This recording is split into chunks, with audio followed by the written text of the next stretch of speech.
Hello guys, ज्ञान treasure में आपका स्वागत है। आज यहाँ पे हमने पर्यावरण के 10 प्रश्नों का संकलन लिया है।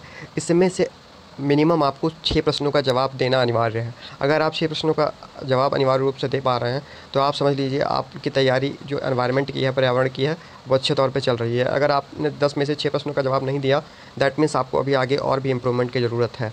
तो यहाँ पर जो पहला क्वेश्चन है, इसमें है निम्नलिखित में वायु प्रदूषण का सूचक है। इसका आपको विदिन 5 सेकंड में जवाब देना है। तो निम्नलिखित में वायु प्रदूषण का सूचक है, इसमें है सूरजमुखी का पुष्प, शैवाल, लाइकेन या गुलाब का फूल। तो गाइस इसका राइट आंसर होगा लाइकेन। लाइकेन जो होता है वो वायु प्रदूषण का सूचक होता है।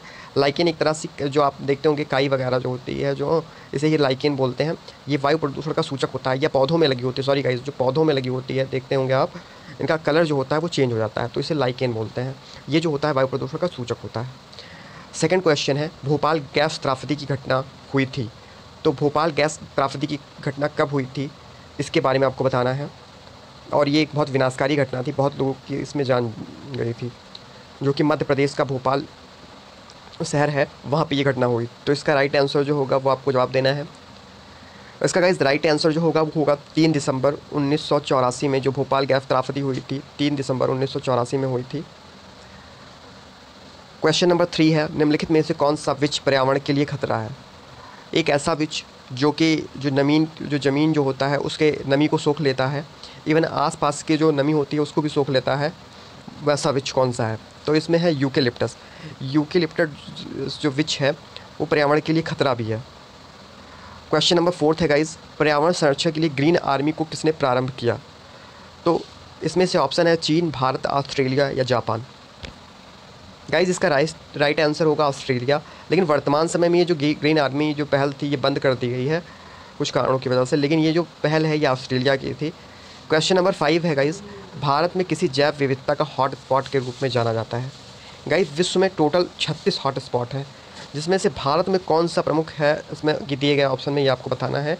भारत में मुख्यतः 4 प्रमुख हॉट स्पॉट हैं, लेकिन प्रश्न के अनुसार जो आपको गिवन ऑप्शन है उस पर आपको रिस्पॉन्स करना है। तो इसका गाइज राइट आंसर होगा पश्चिमी घाट। आपको सही क्वेश्चन कितने प्रश्नों का आपने जवाब दिया है उसको आपने कमेंट बॉक्स में करना है कमेंट। 6 क्वेश्चन है, ओजोन परत जहां अवस्थित रहती है वह है। तो ऑप्शन गाइज इसमें थोड़ा मिसप्रिंट हो गया है, इसको मैं ऑप्शन दे रहा हूँ ट्रोपोस्फीयर, स्ट्रेटोस्फीयर, आयनोस्फीयर या एक्सोस्फीयर। गाइज ओजोन परत कहाँ पे पाई जाती है, किस परत में है, वायुमंडल की कौन सी परत में पाई जाती है। तो ये स्ट्रेटोस्फीयर या समताप मंडल में पाई जाती है ओजोन परत। और ओजोन परत की जो माप होती है वो डेसिबल में, उसकी मोटाई की माप डेसिबल में की जाती है। गाइज यहाँ पे ऑप्शन है, ओजोन परत पृथ्वी से कितनी ऊंचाई पर है। ओजोन परत पृथ्वी से करीब कितनी ऊंचाई पर है। इसका राइट आंसर गाइज क्या होगा, आप कमेंट बॉक्स में कमेंट करना है। तो इसका राइट आंसर होगा 20 किलोमीटर। 20 किलोमीटर हमारे अर्थ से ओजोन परत की ऊंचाई है। क्वेश्चन नंबर 8 है, चिपको आंदोलन के प्रणेता हैं। गाइज यहाँ पे बहुत सोच समझ के इसका रिस्पॉन्स करना है। गाइज इसका राइट आंसर होगा चंडी प्रसाद भट्ट। बहुत से लोगों ने इसका रिस्पॉन्स किया होगा सुंदरलाल बगुड़ा, क्योंकि उनका नाम ज़्यादा फेमस है। लेकिन इस कार्यक्रम से ये जुड़े हुए थे, ये इसके उप कार्यकर्ता थे, लेकिन जो प्रमुख जो प्रणेता थे इसके, जो इसको मार्गदर्शक थे, वो चंडी प्रसाद भट्ट जी थे। क्वेश्चन नंबर 9 है गाइज, भारत में प्रोजेक्ट टाइगर प्रारंभ किया गया था। तो इसका राइट आंसर होगा 1973 में प्रोजेक्ट टाइगर भारत में शुरू किया गया था।